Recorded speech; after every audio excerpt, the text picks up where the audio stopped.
welcome back to my channel. Video kali ni aku akan kemas rumah. Aku akan kemas rumah macam tiap-tiap hari lah.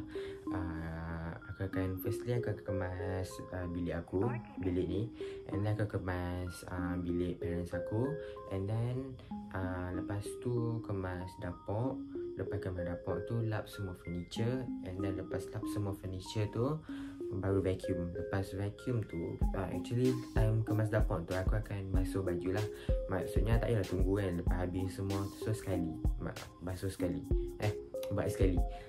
Lepas basuh baju tu terus pisindai. Okey, untuk tidak memanjangkan video ni, aku akan buat timeline supaya video ni tak panjang lah, supaya bagi hampa boring lah kan. Okey, jom start. Okey, jom.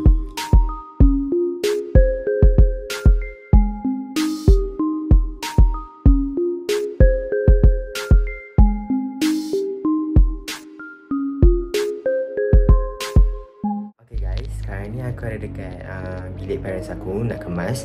Bilik aku tadi tu dah siap, yang macam korang tengok tadi tu, yang time lapse tadi tu. Okay, sekarang nak kemas bilik my parents. Okay, jom.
itu je untuk video kali ni. Thank you for watching. Dah habis kemas semua.